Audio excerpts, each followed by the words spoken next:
edición del Tábano Entrevista. Hoy vamos a hablar de futuro, nada más que de futuro. Para hablar de futuro hay que hablar con gente joven. ¿Me explican acá, a ver? ¿Qué es eso del Social 21, la tendencia? Bueno, Social 21 es un proyecto de liberación nacional que, en la continuidad de la línea nacional de San Martín, Rosas, Irigoyen y Perón, expresa lo más avanzado de lo que es el proyecto de liberación de la década del 70, con las leyes 20.705, 20.558 de sociedades y corporaciones del Estado. El proyecto tiene como centro la organización de la Argentina y la comunidad a través del trabajo, y eso para nosotros se realiza a través de las empresas del Estado, que así construyeron la patria San Martín, desde sus fábricas militares, así lo hizo Rosas nacionalizando la banca y el comercio exterior que estaba en manos de los ingleses. También Irigoyen con la creación de la primera petrolera estatal del mundo, no solo de Argentina y de América Latina, sino la primera petrolera estatal de todo el planeta Tierra. Eso le costó el derrocamiento. Y eso le costó el derrocamiento. El golpe fue un golpe petrolero, sí, claramente. Sí. Y en el caso de Perón, bueno, el Estado empresario llegó a su máximo apogeo porque llegamos a tener ya para la década del 70 más de 300 empresas del Estado dominando todas las áreas estratégicas de la producción, los servicios, la cultura y todo lo que hace la vida nacional. Entonces, nosotros siempre manifestamos de que hay una ideología argentina, hay una forma del ser nacional, una forma argentina de ser en el mundo, y eso es el Estado empresario. Es el modo de organización de la Argentina, de la patria, que permite el bienestar del pueblo a partir del pleno empleo, a partir del trabajo, y que es la única concepción para nosotros de justicia social posible. No lo son los planes sociales, no lo son los bolsones de comida, no lo es la caridad de la mano que vuelca sobre otra mano su limosna. Para nosotros hay que cumplir con las dos, con la que decía Perón, de que cada uno debe producir por lo menos lo que consume, y con lo que planteaba Evita, de que donde hay una necesidad hay un derecho, y todos tenemos derecho a trabajar, y debe cumplirse. Por eso para nosotros el Estado empresario es el centro organizador del proceso económico y de la vida nacional. A partir de ahí permite la organización de la comunidad, a partir de ahí permite la unión de la familia, y a partir de eso también el despliegue también del individuo dentro del marco de la comunidad, pero tampoco en este liberalismo keynesiano en el cual estamos sumergidos hace 40 años. Por más libertad de la que se hable, el individuo tampoco es libre. Es una falsa libertad. No, eso es seguro. Entonces, Social 21 se presenta a partir en noviembre del 2017 como una opción política en la Argentina para que este proyecto de liberación, que viene con muchos años de construcción, de haber enfrentado en la década del 90 el proceso de privatizaciones junto a Germán Abdala y Ángel Cadelli de Astillero Río Santiago, y en esa línea de continuidad, siguiendo la tradición de nuestros viejos, de Germán, que ya no está con nosotros, se cumple hace muy poco tiempo, ayer se cumple un aniversario de su fallecimiento, de su paso de la inmortalidad, y de Ángel Cadelli, que es otro de los veteranos que viene de la década del 70 y no afloja y sigue peleando, y nos ha hecho el trasvasamiento generacional, y por eso nosotros impulsamos lo que consideramos que es la verdadera línea nacional, aquella que se para sobre el Estado empresario. El golpe del 76 vino a destruir eso. Sí. En el 73, en el 73 y el 74, la juventud peronista, el peronismo de las bases, a través de la figura de Rodolfo Ortega Peña, que era abogado laboralista, de su pluma salen dos leyes que sanciona Perón en la Cámara de Diputados, que son la ley 20.705 del 74 de sociedades del Estado y la 20.558 de corporaciones del Estado. Esto crea un orden jurídico nuevo que actualiza las leyes de la propiedad estatal, con la cual se creó YPF con Irigoyen y con la cual se crearon las empresas del Estado en la década del 40 y 50 con Perón, y las hace muy ágiles, muy dinámicas y muy agresivas. ¿Por qué? Porque su texto es breve y manifiesta que las empresas, las sociedades del Estado son impenetrables al capital privado, no pueden tener participación privada. no pueden ser sujetas a privatización, dado que solo las puede disolver una ley del Congreso con mayoría de 2/3 en ambas cámaras. Y a su vez, no pueden no solo no privatizarse y no tener capital privado en su interior, sino que además pueden integrarse con otras sociedades del Estado en corporaciones del Estado, y la ley de corporaciones lo que permite es cerrar compras, abastecimientos y ventas por dentro de las propias empresas del Estado. O sea que eso permite un bloque de poder estatal impenetrable al capital multinacional, que permite el pleno desarrollo y transferencia tanto de ganancias entre las propias empresas, como nosotros podríamos evaluar el tema del transporte ferroviario. El transporte ferroviario de pasajeros siempre es deficitario, aquí y en cualquier parte del mundo, pero permite que la clase obrera se presente a trabajar todos los días. Sí, yo, no es el tema de hoy, pero a mí me gustaría ajustar algunas cuentas. Sí.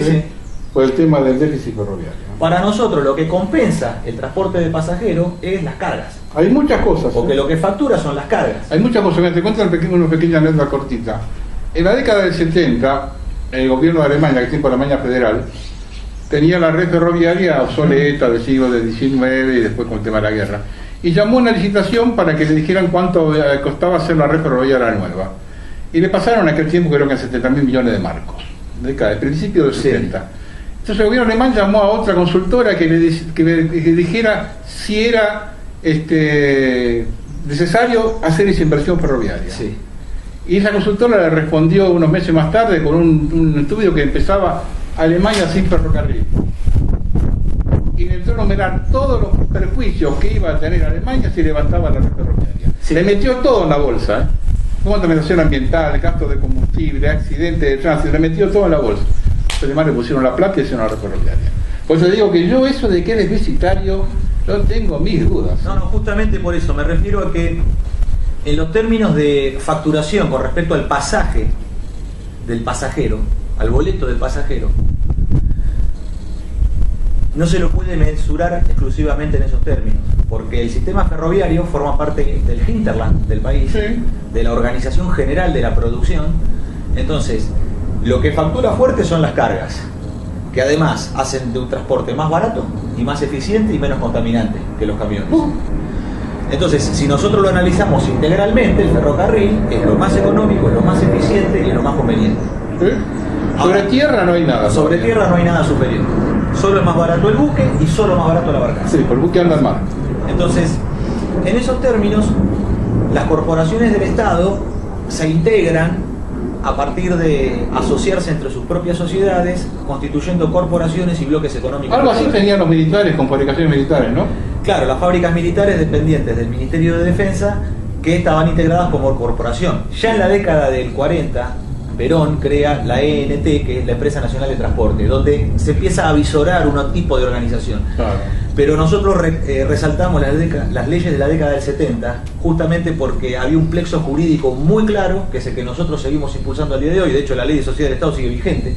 Lo que hizo Videla y Martínez de Hoz es derogar la de corporaciones del Estado, para debilitar al Estado argentino frente a las multinacionales. Pero no privatizaron. No. Privatizó Menem. Sí. ¿Y cómo privatizó Menem?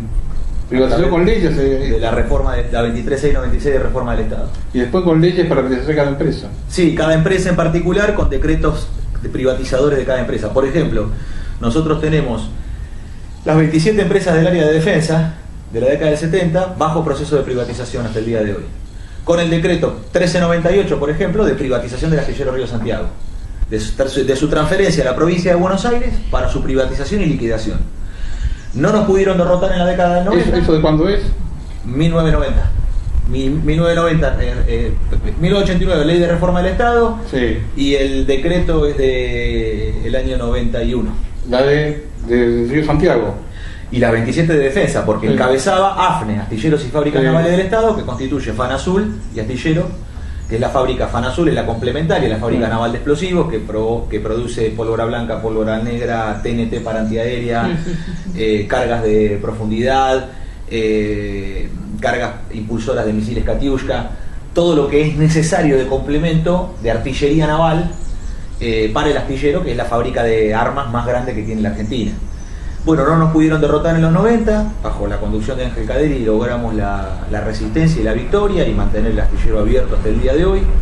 Está muy deprimido y en muy malas condiciones, pero sigue vivo y jamás nos rendiremos. Entonces, sí, las fábricas militares fueron algunas cerradas, otras desguazadas, otras llevadas a su mínima expresión, otras voladas por el propio Menem. Río Tercero, quiere decir justamente eso, Río Tercero. Porque acá es fácil hablar de genocidios y genocidios, sí, pero sí, nosotros tenemos varios. Tenemos el genocidio de Gauchaje en la Guerra del Paraguay, tenemos la década del 70 con la dictadura, tenemos las fábricas voladas por Menem para encubrir delitos contra, no solamente delitos vinculados a lo económico, sino delitos contra nuestros hermanos de la patria grande, ¿no? Bueno, no decimos toda la culpa a Menem porque la justicia lo absolvió hace poco. Sí. Entonces, es una culpa compartida, ¿no? Que bueno, la justicia en Argentina es corresponsable de todo lo que pasó. Decía Germán Audala, todas estas leyes que están en nuestra contra las cambiaremos una por una, cuando tengamos poder y podamos hacerlo. No, sí, por supuesto. Pero sí. Por no toda la culpa es de... No. La ley Estela de Araña, en mi ignorancia lo explico, no la tema el hombre rico, jamás el que mande, porque la rompe el bicho grande y siempre atrapa a los chicos. Sí. De Argentina se robaron, yo calculo, $1 billón de dólares. $1 billón. ¿1 millón de millones? Sí, y no hay nadie preso. No. No hay nadie preso. Por ese $1 billón no hay nadie preso. De 76, 70 para acá adelante se robaron esa plata y no hay nadie preso. Macri nos endeuda por 100 años y además la deuda a 100 años no es tan grande económicamente, pero es una herramienta de dominación. Es simbólico. Porque nunca el país va a crecer al 8% anual. No. Entonces la deuda siempre va a crecer más que el país. Exacto. Es una herramienta de dominación igual política. Entonces, en ese aspecto, el proyecto que impulsamos a partir de las empresas del Estado es el desarrollo de las pymes, dándole en este momento en la Argentina, que se encuentra la pyme destruida, porque Menem destruyó la empresa del Estado y Macri vino a terminar el desastre, a destruir la empresa pequeña y mediana del país. Entonces la pyme hoy está reventada. El empresario pyme, ¿qué necesita? Conducción de obra, garantía de calidad, triangulación de deuda, para empezar. ¿Cómo es eso? La dirección de obra la necesita porque el pyme, en esta situación de desastre, perdió la secretaria, hace de secretaria él. Perdió el comercial, el que tenía en ventas, hace él de ventas. Perdió el jefe de compras, él es su jefe de compras. Perdió el chofer, él maneja la camioneta. Así está el pyme. Entonces, hasta que se recupere, le tenemos que dar nosotros la dirección de obra a través de la empresa del Estado. Este es el plan que habíamos impulsado para la conducción del astillero Río Santiago en esta nueva etapa. Y esto se puede desarrollar tanto para el desarrollo nuclear, a partir de la Comisión Nacional de Energía Atómica, como también en YPF, como también en Ferrocarriles Argentinos, como también en Altos Hornos Zapla, como también en las empresas del Estado que todavía preservamos. Hay que decir a la gente joven que no sabe todavía, que en esa época de los 70, cuando todavía estaba en pie todo ese complejo industrial propio, que estaba abastecido por miles de pymes que proveían sus repuestitos a las grandes fábricas, a los grandes talleres. Había miles de pymes que trabajaban para proveer determinadas cosas. Bueno, ejemplo de eso es, nosotros tenemos dos ejemplos claros en lo que es dirección de obra, garantía de calidad y triangulación de deuda, donde además de la dirección de obra, la garantía de calidad lo que permite es que la pyme, que quizás no pueda adquirir por sí misma tecnología internacional, que no pueda convertirse en licenciante de algún fabricante y diseñador que tiene otro factor de escala, quizás no pueda ella misma pagar por ese know-how, por ese conocimiento industrial. Lo que hace el Estado empresario es, a partir de su factor de escala, transferirle la tecnología y certificarla como proveedor calificado para ese tipo de producciones.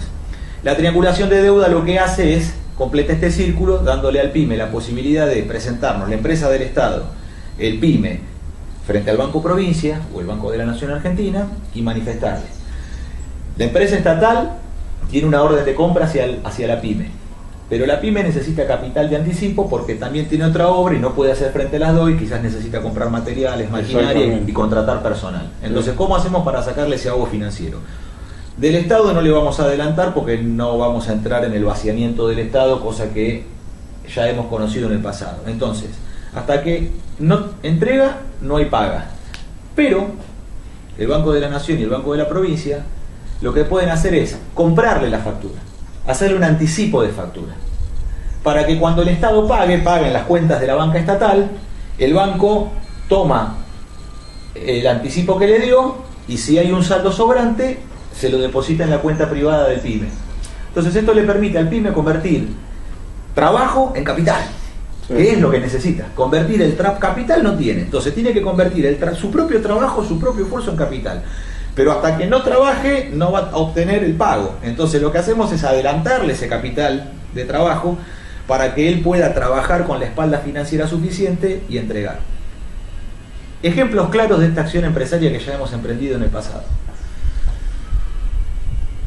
Fundición M, Fundición Berizo, Fundición Ensenada. Son fundiciones de la región de La Plata, Berizo y Ensenada, proveedoras del astillero Río Santiago. La más grande de ellas nunca tuvo más de 100 trabajadores en sus filas. Una pyme, tirando a chica. Han fabricado fundiciones no ferrosas y fundiciones ferrosas de acero, nodular, etc. En no ferrosas han fabricado, por ejemplo, desde canillas, válvulas globo de media pulgada, hasta hélices de almirantibraz, de bronce del almirantazgo, con las cuales se han impulsado las corbetas militares construidas en el astillero, y por sus aspas han pasado cerca de 40.000 caballos de fuerza. Entonces, esto es solo posible si la empresa del Estado le permite el desarrollo a la pyme, porque la pyme por sí misma no va a poder fabricar piezas de alta complejidad y de precisión en el mercado del capitalismo global. Otro ejemplo de eso, mucho más claro todavía, es el de un proveedor de pintura. Las corbetas misilísticas MECO 140 que ordena Juan Perón en el 70, muy modernas para la época.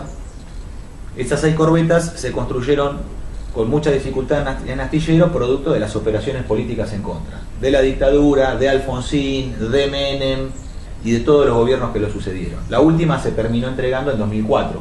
Es un plan naval de 1974 que se termina de concretar en el 2004. Es vergonzoso. Bueno, pero hay que comprender de que está la geopolítica operando, porque si no, nos falta algún estúpido que le echa la culpa a los trabajadores del astillero, nos falta algún idiota que le echa la culpa que el Estado es ineficiente, y el Estado en este caso no es ineficiente, y los trabajadores del astillero tienen una mano de obra reconocida mundialmente de excelencia, y han demostrado que se puede tener tal grado de eficiencia en la industria estatal como en la privada, cumpliendo con las normas internacionales. Pero aparte es algo que ya lo hemos tenido. Entonces no es cuestión que estamos mostrando algo que vamos a hacer. No, lo hemos tenido. Lo hemos tenido. Hasta el 70 lo hemos tenido. Lo hemos tenido. Entonces sabemos lo que es fabricar determinadas cosas. Argentina fue uno de los primeros que exportó informática. Sí. En la década del 70. Sí. Bueno, y además importaba calculadoras electrónicas. La FATE, Fábrica Argentina de Telas Engomadas. En los 70 exportaba calculadoras electrónicas. Claro que sí. Nada es imposible para los argentinos. No, para nada es imposible. Entonces, en el caso de las MECO 140, además de ser provistas por el universo PYME que orbita alrededor del gran planeta estatal Río Santiago, el caso de la pintura. Los alemanes llaman preguntando qué pasa que no pidieron la pintura, que es una pintura que cumple con determinadas normas de calidad, porque la construcción de buques de guerra cambió la tecnología, dejaron de ser acorazados después de la Segunda Guerra Mundial y se empezó a utilizar el criterio de construcción de transparencia para que cuando los cañonazos pegan no revienten adentro de la bodega del barco, sino que la chapa sea tan fina que pueda ser atravesada por los misiles. Entonces, por eso las chapas de los buques de guerra son finas y están expuestas a la corrosión marina. Entonces la pintura es parte esencial de su sistema de calidad. Claro. Entonces, bueno, los alemanes dicen, ¿qué pasa que no piden la pintura? Dicen, no, ya tenemos un proveedor argentino. ¿Cómo es esto? ¿Pero cumple con la norma? Sí, la supe. Está por encima de la norma. Bueno, dicen los alemanes, esto es astilleros Blamann Voss. Flaman Voss es el constructor del Bismarck, el acorazado de bolsillo de Hitler, el cual hundió de una sola andanada al Hood, que era la nave insignia de los ingleses. Y después movilizaron una fuerza de casi 200 barcos persiguiendo al Bismarck porque no lo podían hundir. Entonces, Perón elige justamente Flaman Voss porque, por una solución de conveniencia, dice: ¿quiénes tenían los barcos más rápidos del mundo? Los alemanes. ¿Y quiénes tenían los barcos más potentes? Bueno, los ingleses. Bueno, vamos a construir uno que no sea ni el más potente ni tampoco más rápido, pero es una solución de conveniencia que toma lo mejor de cada uno. Entonces, por eso el T-42 bajo licencia Astilleros Vickers de Inglaterra y el Santísima Trinidad y las MECO 140 de Flaman Voss. Entonces, en este aspecto, el proveedor de pintura termina el cuento que es visitado por la empresa alemana. 200 años de industria naval, lo van a ver a un galpón, que es un galpón como en cualquier lugar del conurbano, como estamos hoy en Villa Lynch, en cualquier fabriquita de pintura del conurbano. Van a visitarlo y se convierte ese pyme en proveedor de pintura de la OTAN, porque son buques de la OTAN, construidos bajo las normas militares de la NATO y el programa Allied Quality Assurance Procedure. Es muy alto el nivel. Cuando se produce la guerra de la década de los 80 entre Irak e Irán, en Irán estaban trabajando los alemanes en una construcción de unas usinas nucleares.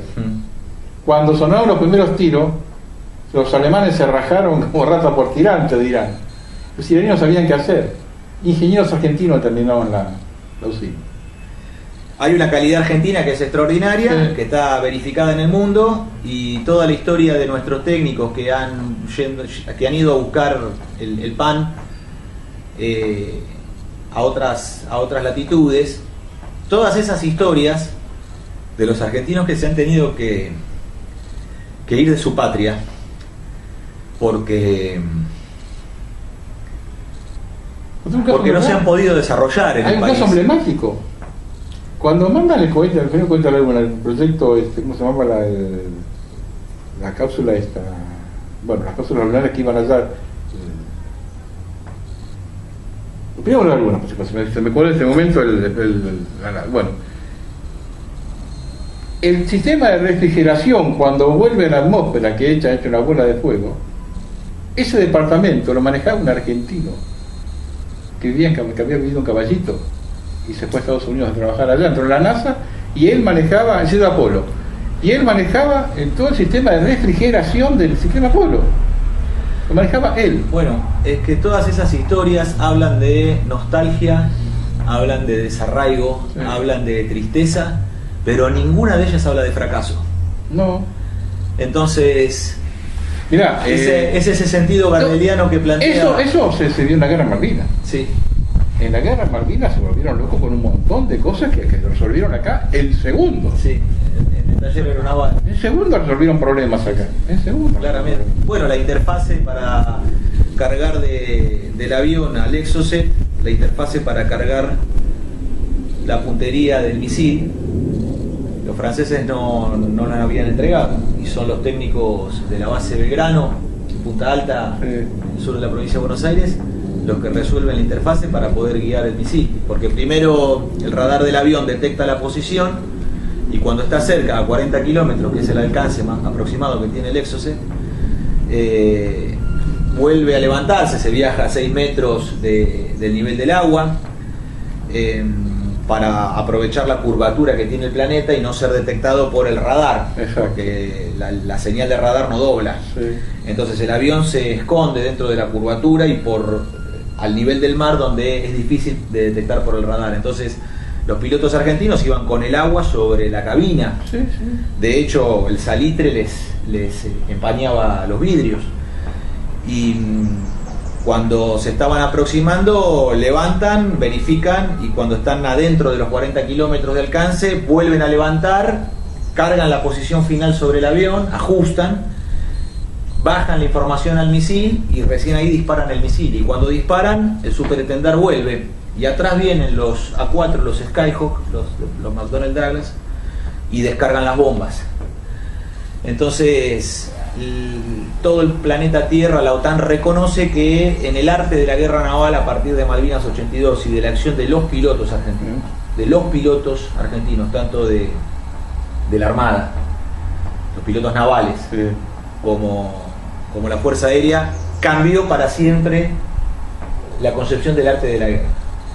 Entonces, todo esto habla de la excelencia porque hay tres cosas difíciles de fabricar en el mundo, que son buques de la NATO, tecnología de la OTAN, cohetes bajo la North American Space Agency, la Argentina lo hace, misil Cóndor, Tronador y más de 100 vectores disparados en toda la historia. La Argentina tiene una trayectoria de 100 vectores puestos. Eso arrancó hace pila de años, sí, la base del Chamicán también en con Perón. Y en la década del 60 alcanzó su apogeo, donde pusimos un ser vivo, sí, un monito tití. Un monito tití. De La Rioja. Un monito caí, creo que es, ¿no? Sí, sí. Un monito caí. En Chamicán, chiquitito, sí, sí. Que se lo subió y se lo bajó en perfectas condiciones. Y después todo eso lo sabe nucleares. Todo eso lo sabe componentes nucleares. Y la Argentina fabrica componentes nucleares de centrales Candú, donde nos hemos vuelto nosotros los operadores más longevos, porque la central de embalse Río Tercero es la más longeva del mundo. Cuando se hizo la reparación de media vida, que finalizó el año pasado, en 2019, la Argentina se convirtió en el centro del mundo Candú, porque todos los operadores de Candú en el planeta Tierra vinieron a escuchar y a observar a los argentinos. Todos vinieron a ver qué tienen para decir los argentinos, de todas las latitudes. Y la Argentina tiene nacionalizado, está por encima del 90% la nacionalización de la central. Yo creo que si nos esforzamos un cachito más, podríamos nacionalizar el 100% de la central. Y hoy no hay excusas en este gobierno en 2020, que hay un gobierno peronista. No sé si es peronista. Bueno, se ganó con el escudo partidario del Partido Justicialista y con la figura de Juan Perón y de Eva Perón. Eso no quiere decir. Entonces, bueno, pero hay cosas que se dan y hay cosas que se deben. Entonces, en este caso, si algunos creen que Perón y Evita son anacrónicos y obsoletos y lo quieren reemplazar por John Maynard Keynes, que es un lord inglés, les recuerdo que John Maynard Keynes es más viejo que Perón.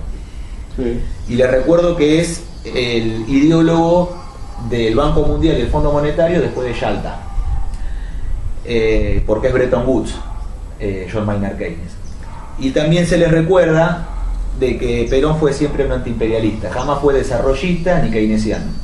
Entonces, ya que se utiliza la figura de Perón y Evita para ganar elecciones, lo que hay que hacer en este momento en términos nucleares en la Argentina es largar inmediatamente todas las órdenes de compra que el presupuesto nacional permita, por lo siguiente: están tratando de coimear con los chinos para hacerse de un reactor chino de uranio enriquecido. Una vergüenza.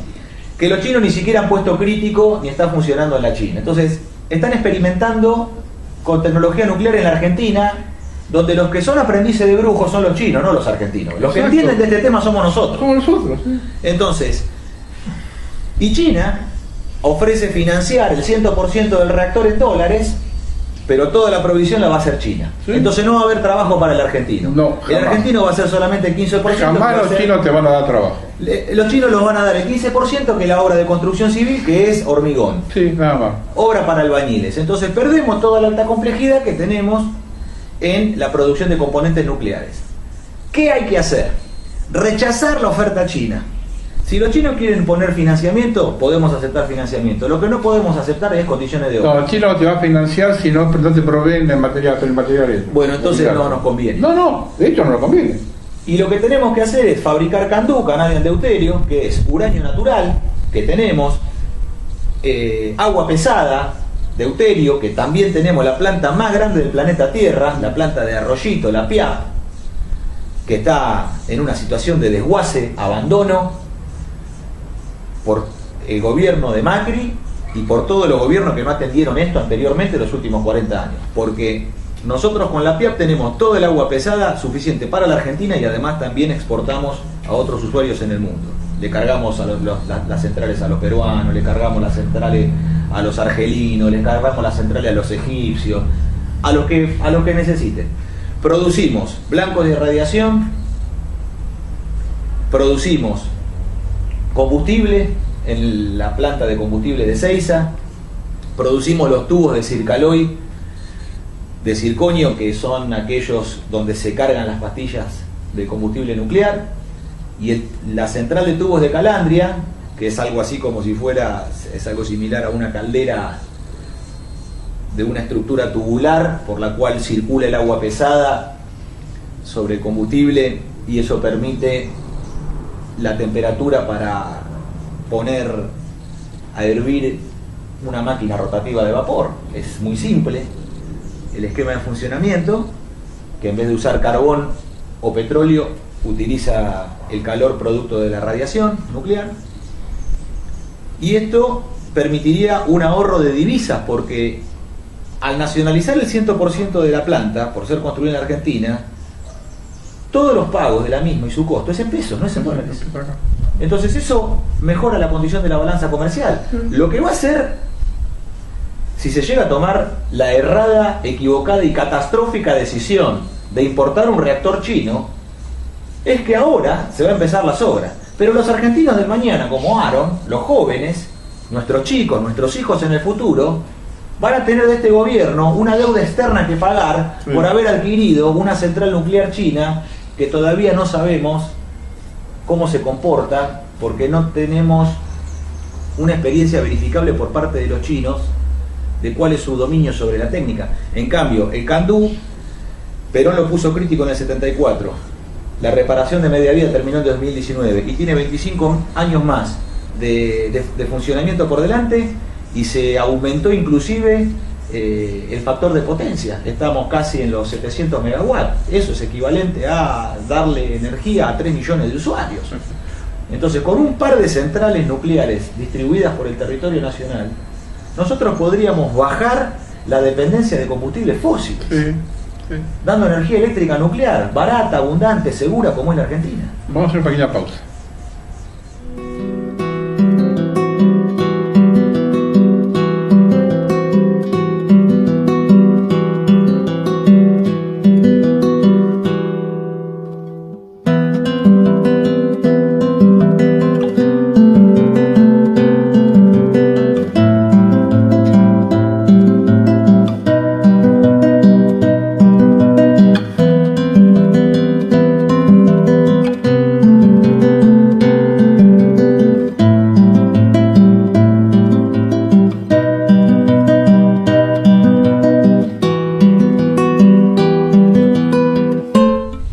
Seguimos acá hablando de la industria argentina, lo que se perdió.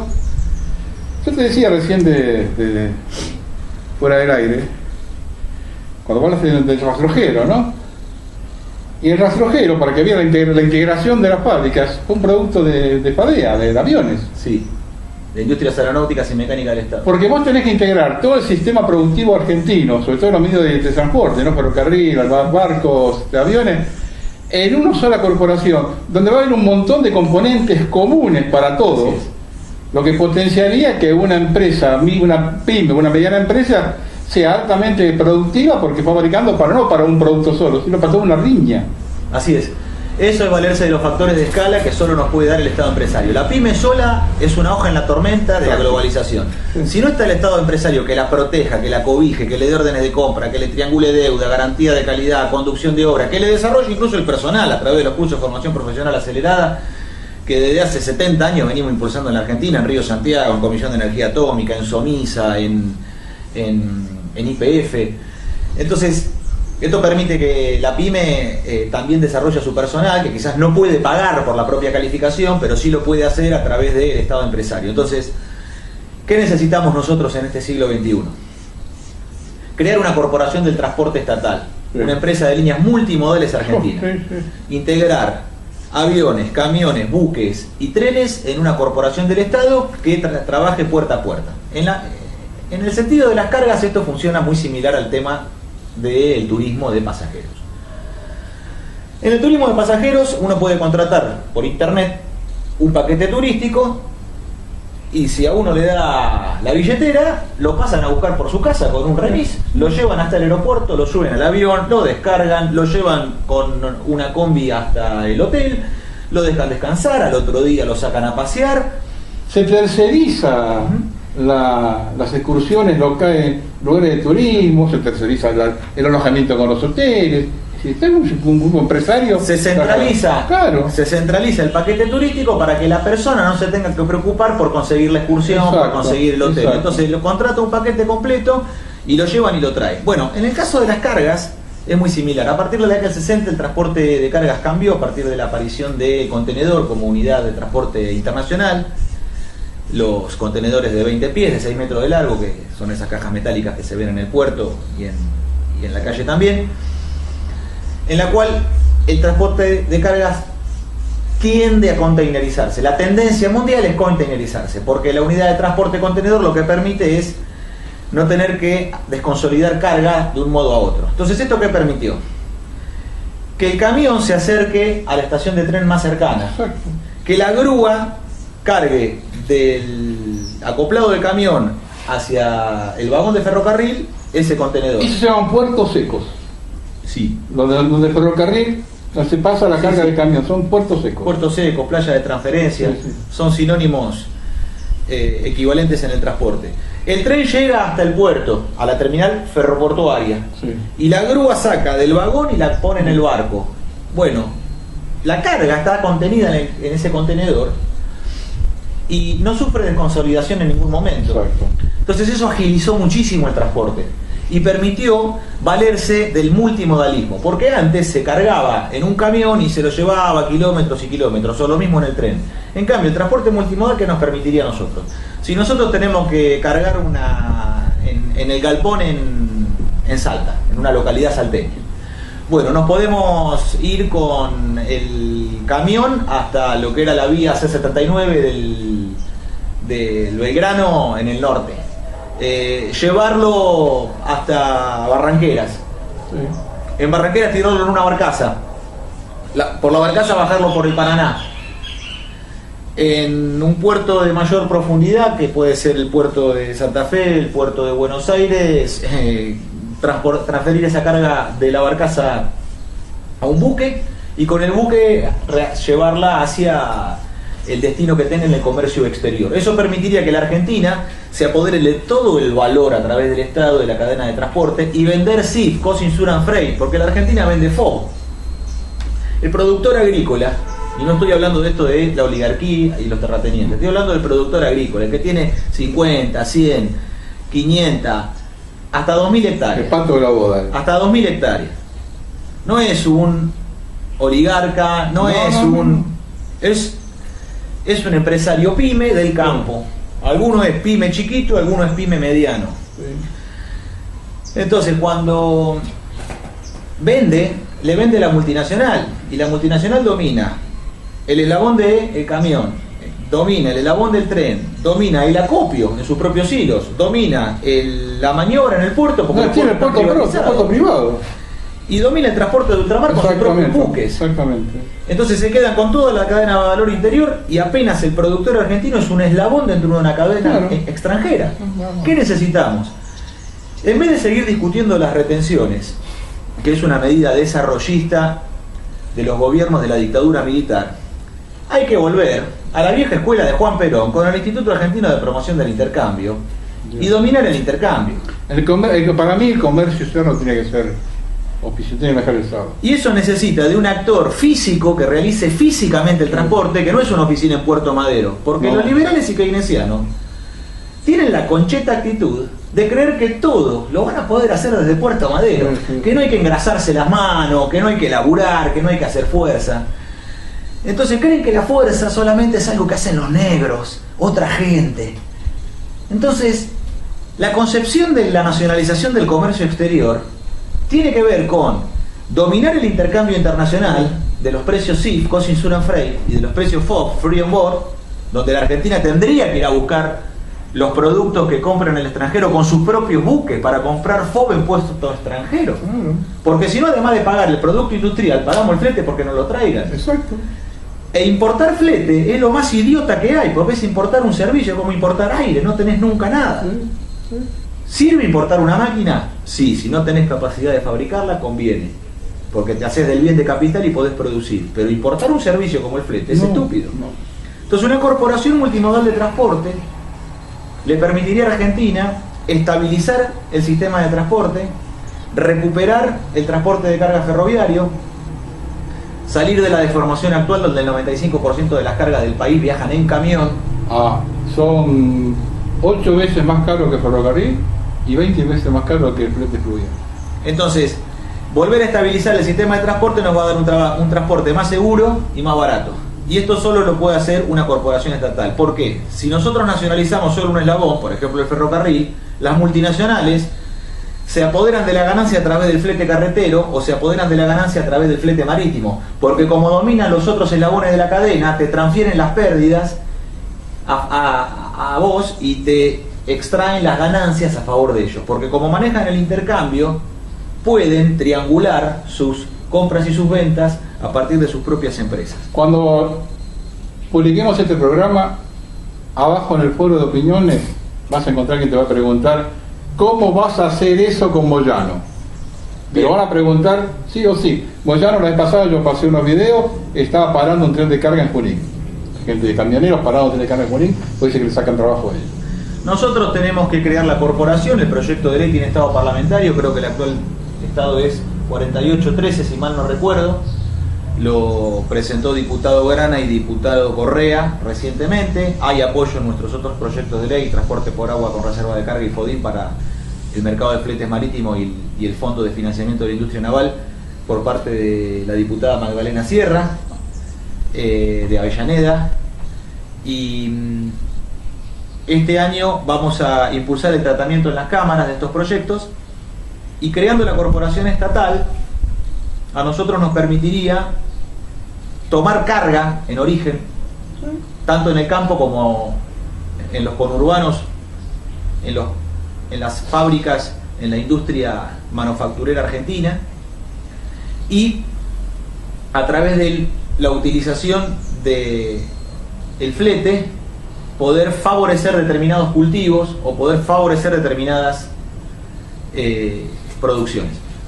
¿De dónde aprendimos esto? Bueno, lo aprendimos de Perón, cuando los ingleses, a través de las tarifas diferenciales del ferrocarril, hacían que todo lo que saliera de Argentina hacia Inglaterra era barato, pero todo lo que ingresara de Inglaterra para Argentina era carísimo. Salía más barato un flete de Salta a Buenos Aires que de Córdoba a Salta. Y así hundieron la industria molinera de Córdoba. Entonces, se negaron a levantar la cosecha de algodón y hundieron el Chaco. Es una herramienta política la del flete. El flete no es meramente una facturación. El flete es una herramienta política de construcción y diseño del país. Entonces eso nos permitiría a nosotros. Si nosotros quisiéramos bajar la producción sojera y bajar la dependencia con respecto al paquete tecnológico de Monsanto, que ya los propios productores se están dando cuenta en la trampa en la cual se han metido, y quisiéramos nosotros alentar una mayor producción, sustituir, no dejar de producir, sustituir las 50 millones de toneladas de soja, empezar a sustituirlas por mayor tonelaje de trigo, mayor tonelaje de girasol, mayor tonelaje de maíz. Porque la soja es forraje. Entonces es preferible que la sustituyamos por alimento. ¿Qué podríamos lograr con eso? Bueno, favorecer con un flete más barato la producción de maíz, la producción de trigo y la producción de girasol, o la producción de ganado, en pos de un producto como es la soja, que es absolutamente inconveniente para el país, porque la soja no se consume en la Argentina, prácticamente se exporta su totalidad, no es apta para consumo humano y solo es negocio para la producción de carnes, en lo que es forraje. Pero además, la soja que estamos consumiendo los argentinos, la estamos consumiendo por la dimensión de esclavitud y dependencia en la que estamos. Porque se está utilizando la soja transgénica de Monsanto para estirar productos de la industria alimentaria. Entonces cuando nosotros creemos que estamos comiendo una galletita que es de trigo, estamos comiendo soja de Monsanto. Cuando nosotros creemos... Todo. El 70-75% de los alimentos que consumimos tiene algo de Monsanto adentro. Cuando uno cree que está comiendo mayonesa o mostaza, aceite de soja. tiene soja. Cuando nosotros creemos que estamos consumiendo un producto que en realidad no tendría por qué tener ni aceite de soja ni harinas de soja, bueno, la tiene porque cuando la pero la puedes tener por otro producto que está integrado ahí, las hamburguesas que está cocido con soja. Cuando la gente compra una hamburguesa congelada, pero está cortada con soja. Pero andás solamente eso. El ganado vacuno está alimentado con grano de soja. Entonces, además de comer indirectamente a través del ganado vacuno, estamos comiendo de manera directa, sí, porque la propia hamburguesa tiene sí, un poco de carne, sí, y tiene un poco de soja. Para ligarlo, sí. Entonces, no es conveniente para nosotros este diseño. No, el modelo productivo argentino está fracasado, punto, listo. Porque está en manos de las multinacionales. No, está en manos de 16 multinacionales, de 6. Entonces, en este aspecto, un sistema de transporte multimodal como el MA 21, lo que nos permitiría a nosotros es dominar a través de la logística el intercambio, pero además orientar la producción. Porque si uno puede orientar a través del transporte la producción, nosotros podríamos poblar la Patagonia, poblar las provincias cordilleranas, no permitir que continúe el éxodo hacia los conurbanos de Córdoba, Santa Fe y Buenos Aires. Pero eso requiere de que haya una logística constante, permanente, de fomento por parte del Estado, porque donde hay logística se radica en industria, y donde se radica en industria la gente sola va. El argentino solo, si hay industria, va y dice, bueno, tenemos una oportunidad, volvamos a empezar con la familia. Fíjate lo que pasó en la Patagonia en su momento, cuando vos vas a Caleta Olivia, o cuántos son de ahí hijos de Patagonia. Bueno, Tierra del Fuego, sí, nacidos y criados son muy pocos. ¿Sabes cuál es la segunda ciudad de Catamarca? ¿Cuál es la segunda ciudad de Catamarca? ¿Cuál? Caleta Olivia.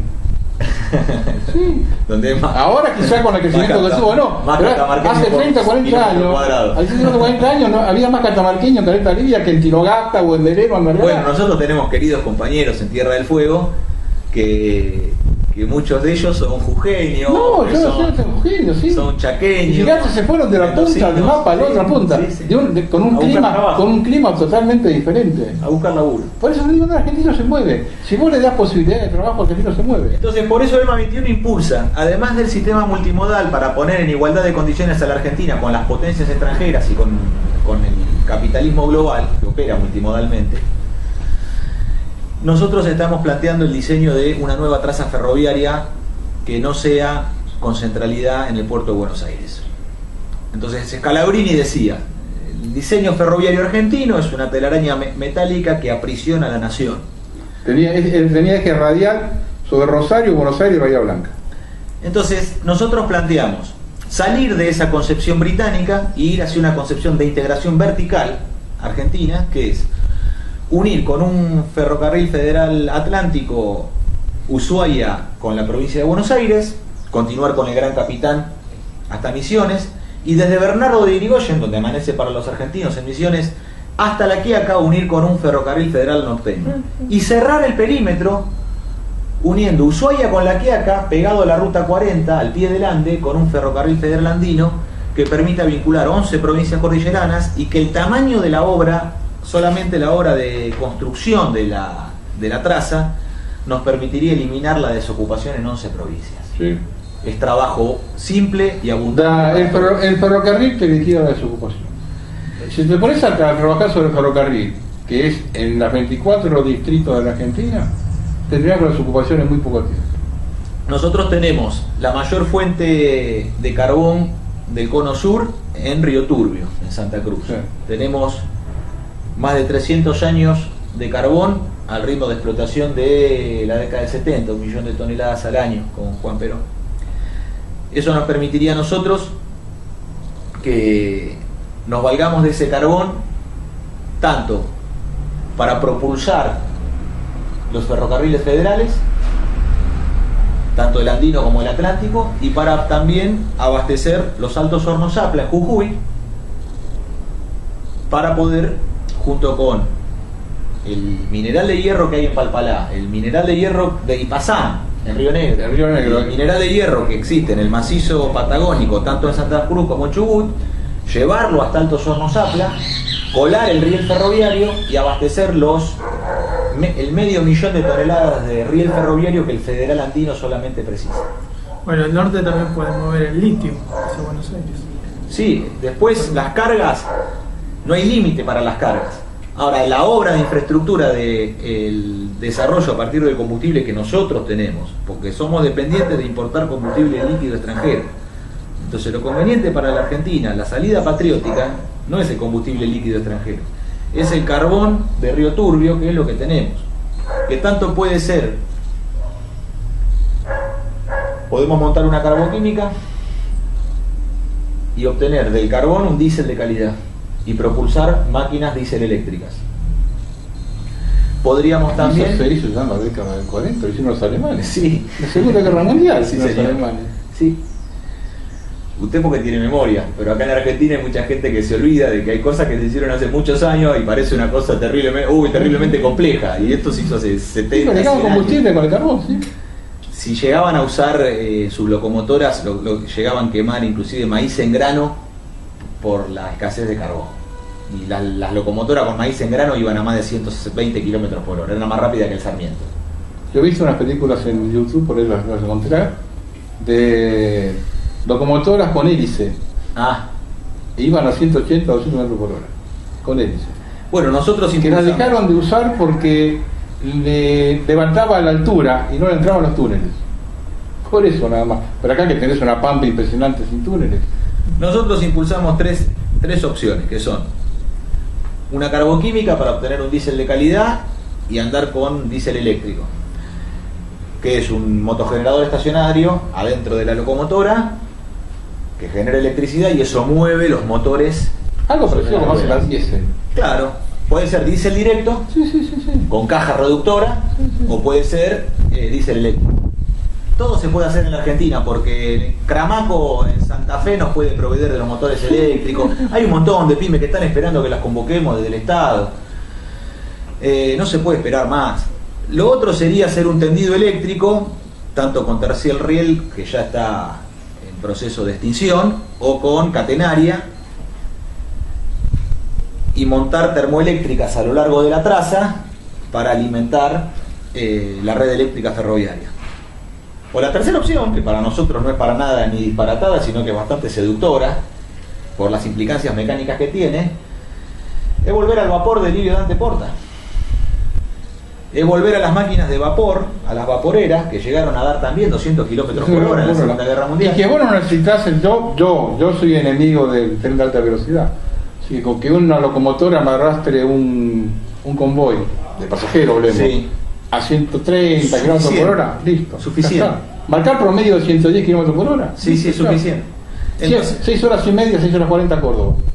Entonces, ¿eso que nos permitiría a nosotros? Las vaporeras son muy fáciles de reparar, las repara cualquier mecánico de barrio y son también muy fáciles de construir, porque a medida que cualquier mecánico Mucho las menos repara, compleja que las diésel, sí. es un recipiente a presión que hay que soldarlo con un procedimiento de soldadura bajo el arte constructivo de las normas ASME, que en la Argentina las manejan miles de talleres metalúrgicos que se dedican a la calderería. Y después hay que transformar ese vapor en movimiento. Y para el argentino transformar calor en movimiento, la termodinámica es una de sus especialidades, porque convertir energía en movimiento, convertir calor en fuerza motriz para el argentino es algo que domina desde siempre. Tanto en la industria automotriz, con motores a combustión interna, como en centrales nucleares, que son máquinas rotativas de vapor, en definitiva, o en lo que fue la epopeya de las vaporeras de Livio Dante Porta, donde las vaporeras pueden ser muy económicas de construir, muy económicas de operar, porque podríamos quemar el carbón de manera directa, y en esto no hay competencia con el combustible líquido, porque combustible líquido hay que pagarlo en dólares, mientras que el carbón nos lo da nuestra madre tierra, la Argentina, nuestra Pachamama, que nos da desde su socavón todo el carbón que el argentino necesite para desarrollarse. Entonces tendríamos carbón barato y abundante para poner Y ahí rápidamente. tenés una trochita que te lleva al puerto. Y hay una trocha, sí. Era la continuación de la trochita de Esquel. Sí, sí. Era continuación. Es una vaporera, sí. Era la continuación. Estaba abandonada en Puerto Madryn.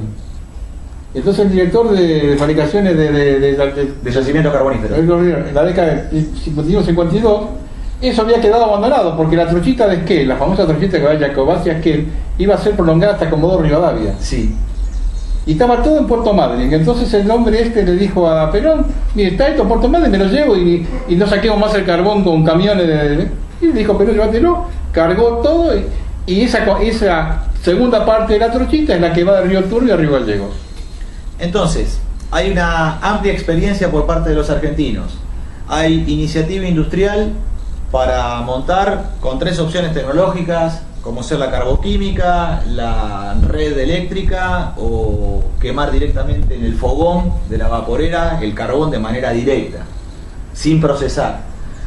Porque además se puede quemar ya no solamente como se hizo en el pasado en briquetas, sino que se puede quemar el carbón hecho talco, pulverizado, con muy pocos micrones, y eso permite que inyectándolo con aire comprimido el frente de llama sea espectacular y prácticamente no emita gases. Eso es el tema. Y no emita ceniza. Y el agua, porque las locomotoras tenían que tener agua para cargar, ¿no? Sí. Pero y eso no puedes parar un tren de larga distancia para cargar agua. No, pero con un vagón lo suficientemente, con un cisterna en parte de la formación y cada tantos kilómetros en la larga distancia el acople de otro cisterna en la playa de maniobra, no hay ninguna dificultad, sobre todo además porque como el vapor se discontinuó y la tecnología fue por diseño de las petroleras hacia los combustibles líquidos, hay desarrollos de vapor que son superiores a lo que fue en la Los época. polacos tienen muy buena tecnología con el vapor. Pero además, los argentinos, nosotros, desde el manejo del vapor en la energía nuclear, los técnicos nuestros, los grados de eficiencia que pueden lograr pueden ser muy altos. Sí. Ahora no lo podemos saber hasta que no los pongamos a trabajar. No, eso por supuesto. Lo que pasa es que los políticos, ¿qué hacen? Se hacen los idiotas, Bueno, sí. diciendo de que, bueno, no, pero no, porque todavía necesitamos... Brutos a los cuales hay que traerle pruebas de que las cosas funcionan. Entonces, Sicaré se ha cansado en la Argentina de fabricar prototipos de helicóptero que nunca nadie le compra. Porque en vez de los gobiernos comprarle a Sicaré todo lo que él pueda producir, ponerlo al mando de una empresa estatal de producción de helicóptero, Sicaré a sus, no sé, ya 90 y cuántos, sigue y no abandona. Del otro patriota, La Bala, allá por La Matanza, que fabrica turbinas a reacción, tampoco, ningún gobierno le da pelota. Entonces, está lleno de argentinos. Orozco, padre del rastrojero, pero además Orozco desarrolló motores de 6 cilindros en línea y 4 cilindros, tanto diésel como naftero. Orestes Berta, Sí. los V8 de Berta, los V6 de Berta, los 6L de Berta. ¿Por qué Berta trabaja para la Honda de Japón y no trabaja para la patria? Sí. ¿Por qué no vamos a convocar a Berta para ponerlo al mando de las industrias mecánicas del Estado y que Berta nos dé toda la oferta de vehículos? Motos, camiones, camionetas, autos, coupé, autos de turismo, autos de carrera. Nosotros llegamos en un momento con Sport Prototipo a unos niveles de creatividad inventiva que en pocos lugares del mundo se vio. ¿El Torino? Después del Torino de Berta, de Industrias Kaiser Argentina, los yanquis tienen que mandar a sus mejores preparadores, Kendall y Edelbrock, que son los que preparan para el óvalo, ¿no? Para Daytona, Sí. para las altas velocidades de sus vehículos, y los mandan a la Argentina porque Torino humillaba a sus naves insignias Falcon y Chevy, y tienen que mandar a sus mejores preparadores a la Argentina porque que no se entere el mundo de que hay unos gauchos que hicieron un auto y que derrota a los norteamericanos. Pero mira, Matterfer, no ahora que la maneja un tipo que tiene su grande reserva, ¿no?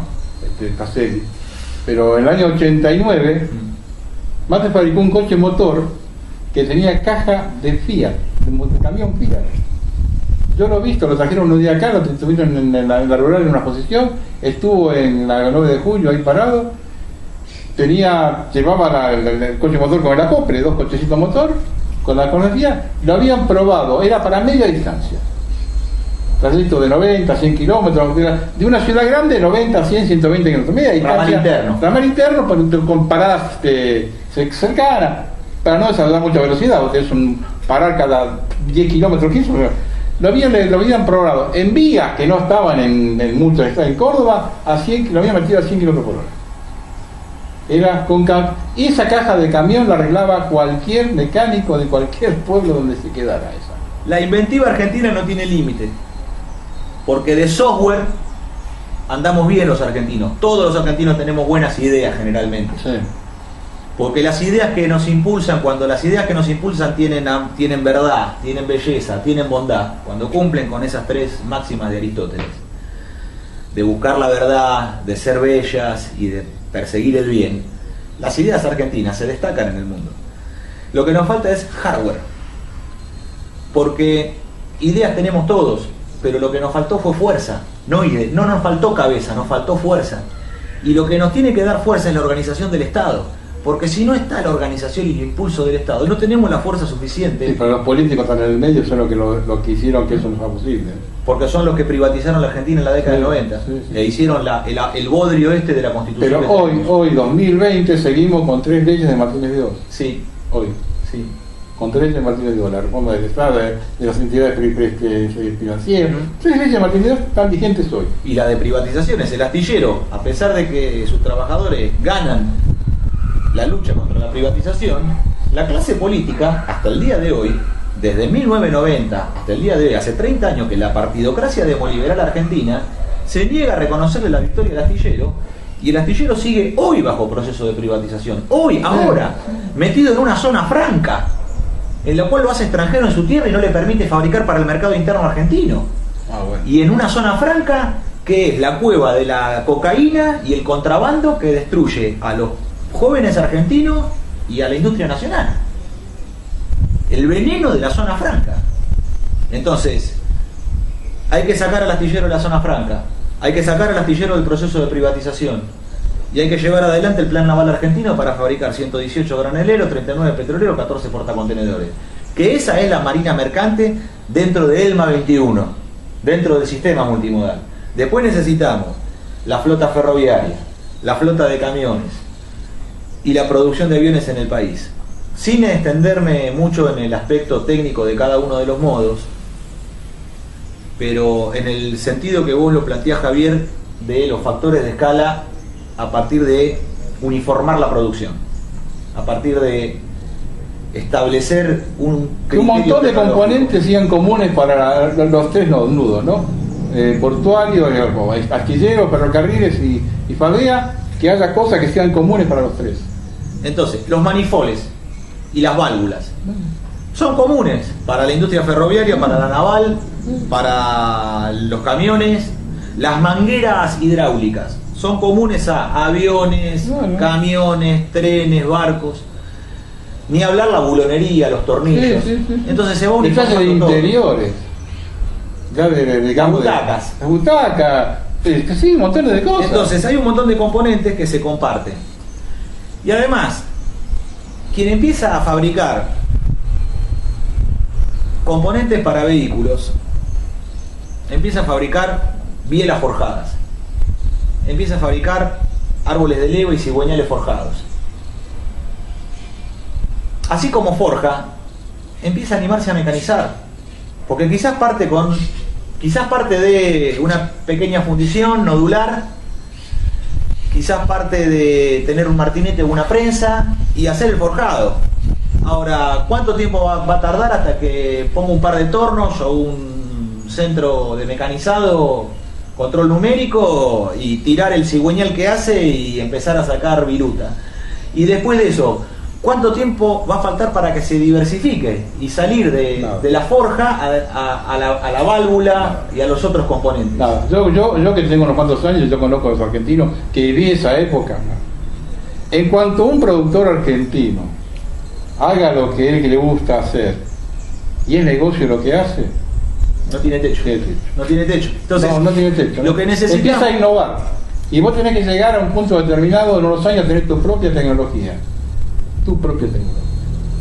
Yo sé que tu audiencia es patriótica, sí. Aquellos que te siguen, que es una audiencia nacionalista, patriótica, de profundo sentimiento argentino.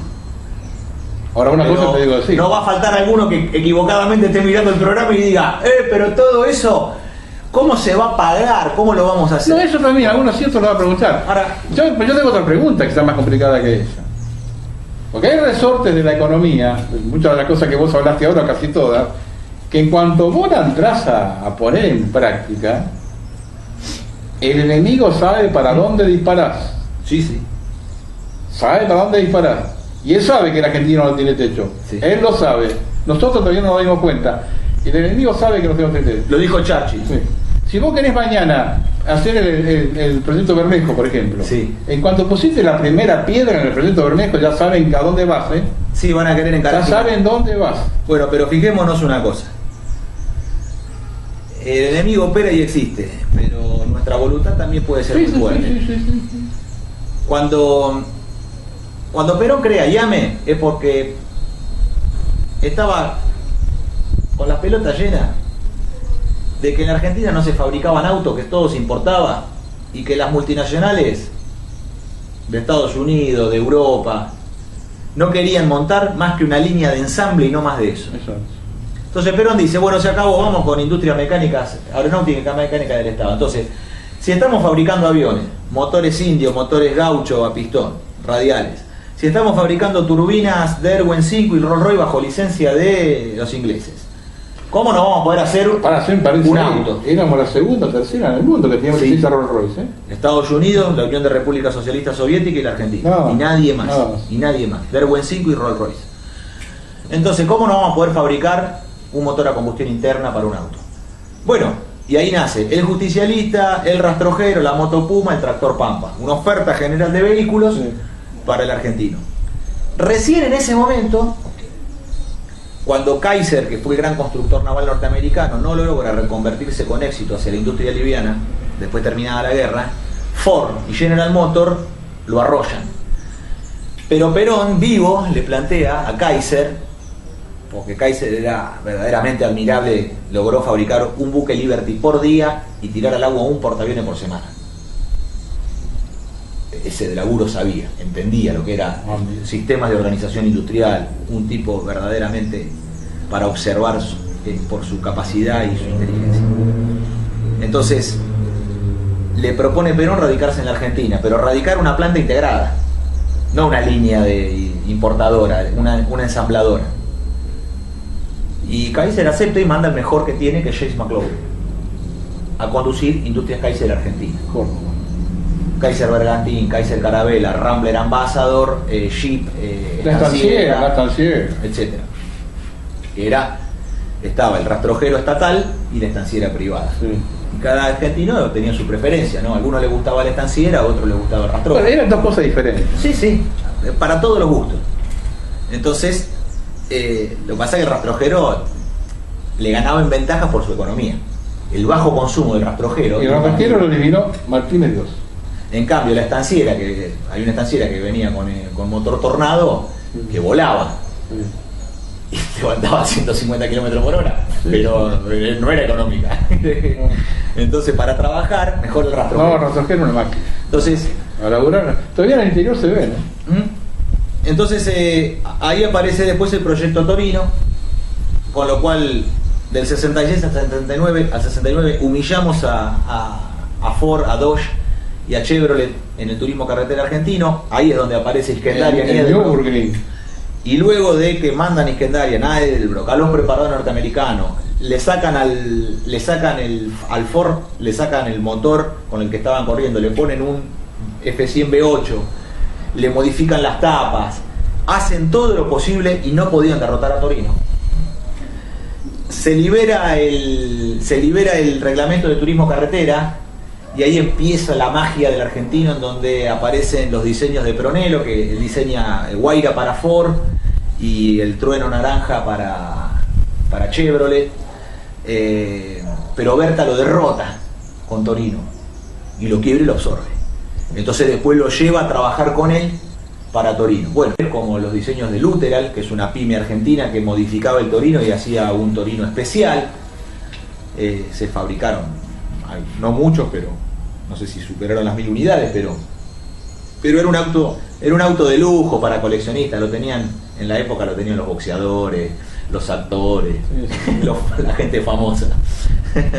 Bueno, entonces, los jugadores de fútbol.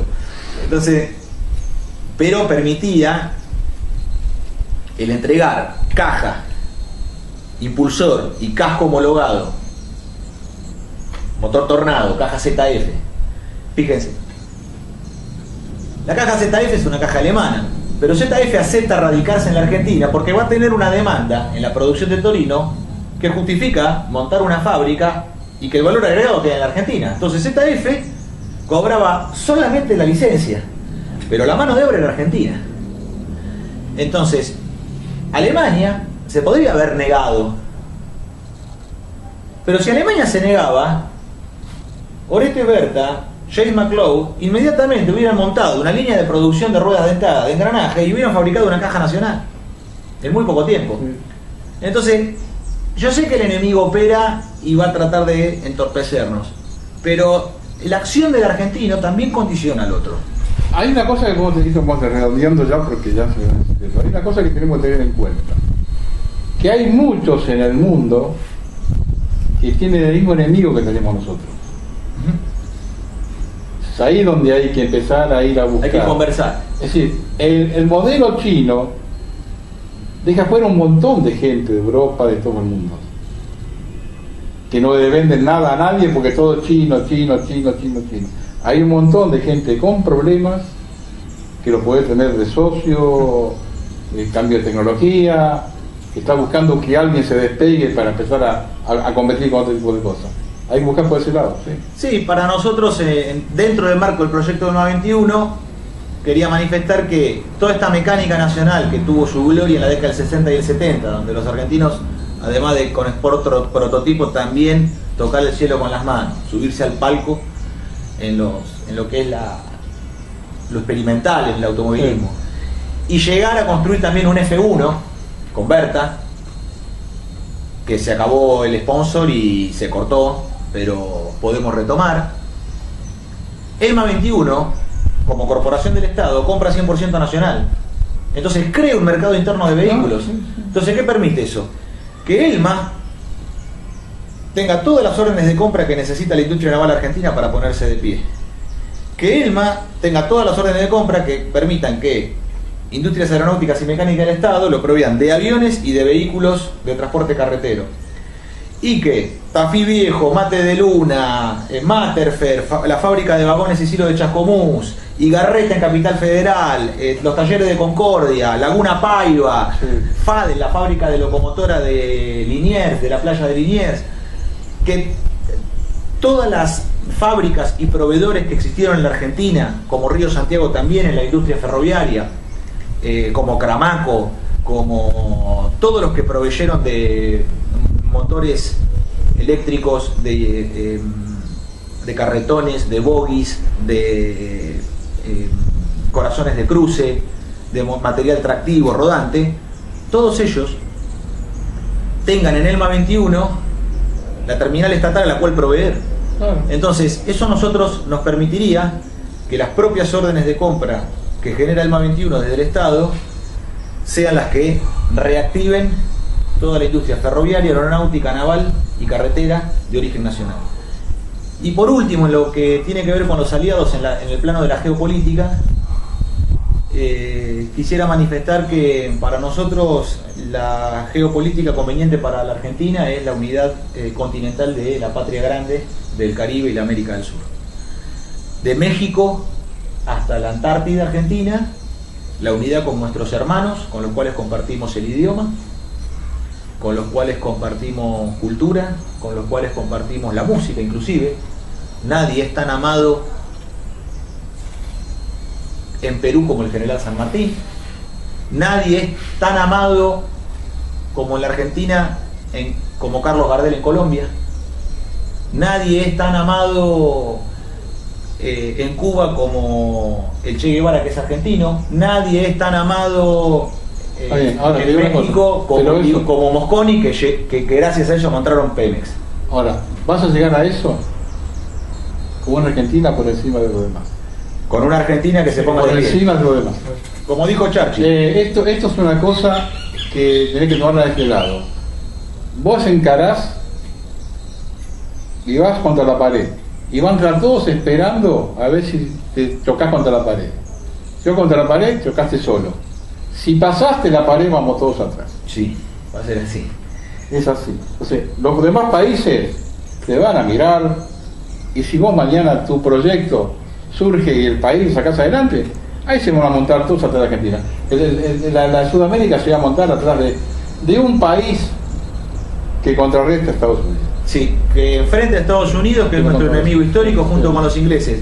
El ferrocarril federal andino, cuando suba desde Ushuaia y llegue hasta La Quiaca, es para nosotros trascendente, porque eso va a motorizar la continuidad de la obra hasta unir ya no el eje Buenos Aires-Caracas, sino el eje Ushuaia-Caracas, atravesando Bolivia, el Perú, Brasil, Colombia y llegando a Venezuela. Eso nos daría a nosotros una red troncal que integraría los mercados internos de los países, y este es el proyecto que va en contraposición de las iniciativas de toda la partidocracia demoliberal de este momento, que tienen en los escritorios de sus oficinas de gobierno, gobiernen liberales o gobiernen keynesianos los últimos 40 años del país, todos tienen en los escritorios las carpetas del Banco Mundial con el proyecto IRSA, de Iniciativa de Infraestructura Regional Sudamericana, que pretende cortar con trazas horizontales para unir Atlántico y Pacífico y comerse los mercados internos y extraer las materias primas.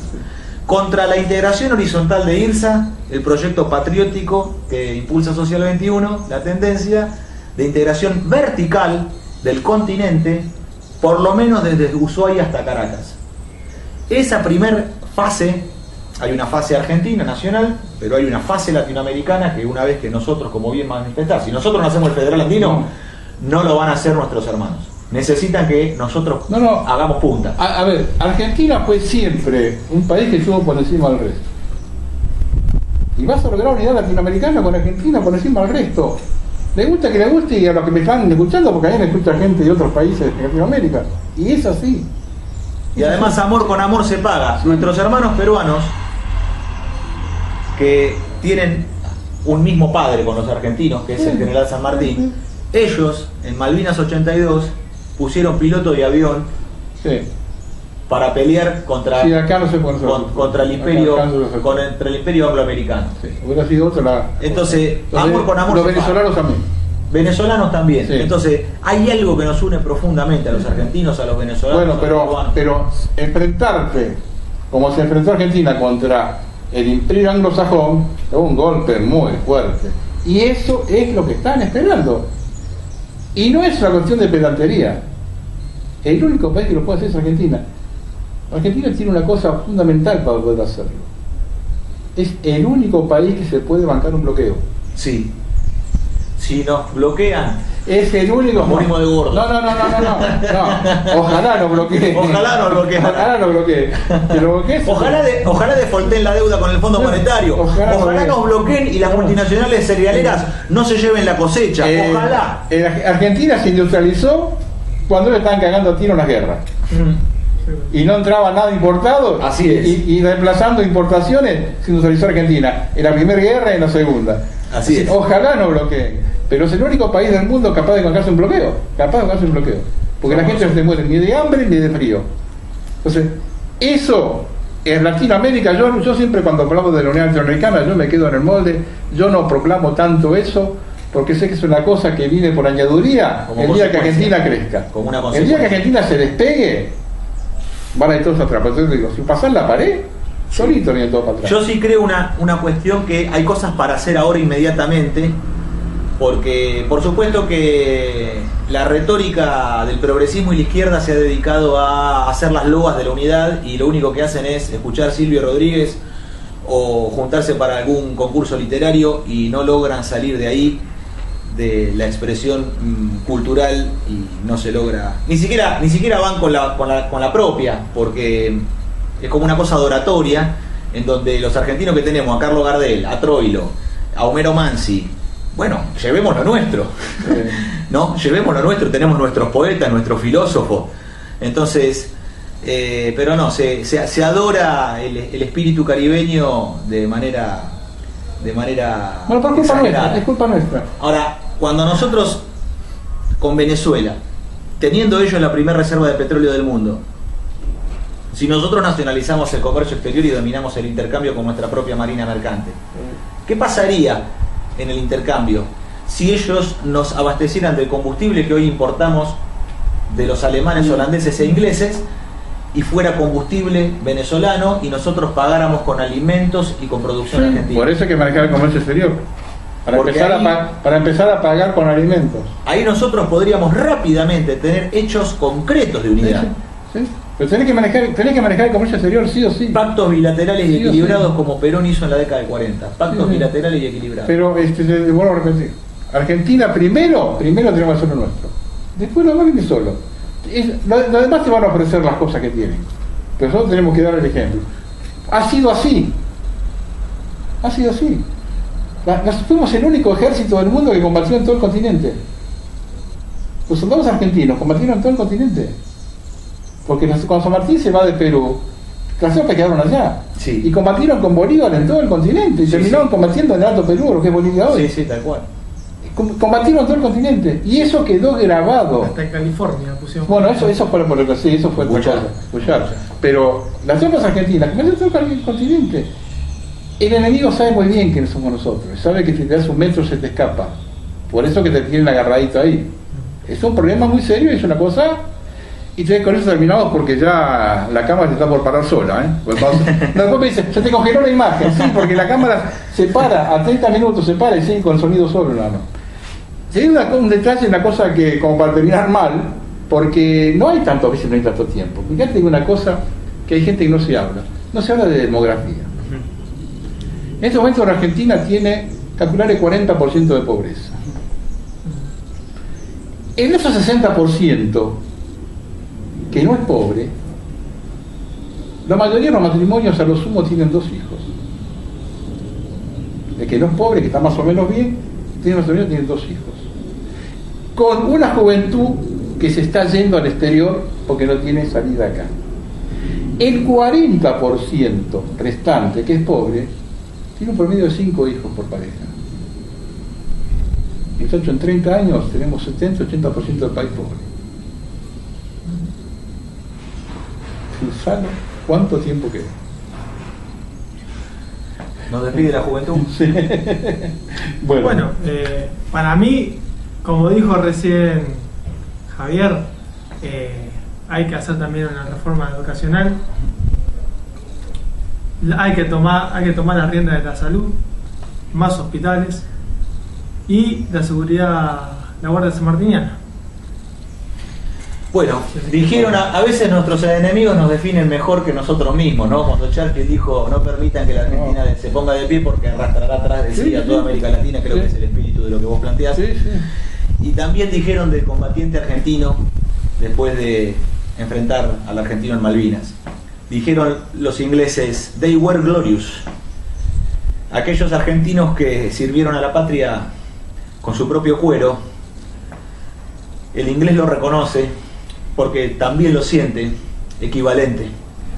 Y al argentino ya no lo subestima más, No. porque sabe que como el inglés, el argentino tarda en morir y muere matando. Sí, y con eso terminamos porque ya se está parando esto. El inglés, a pesar de todo, lo que significa Inglaterra para nosotros, el inglés es un pueblo guerrero. Y ha guerreado en todo el mundo. Si el inglés valoró la valentía del soldado argentino, sabe lo que está diciendo. Y fíjate de dónde viene. De un pueblo guerrero que guerrió con todo el mundo. Porque tuvo guerras de independencia en todo el mundo. Si habla bien del soldado argentino es porque lo de Malvinas le dolió. Gracias, Javier. Bueno, gracias a vos por venir. Eso es usted por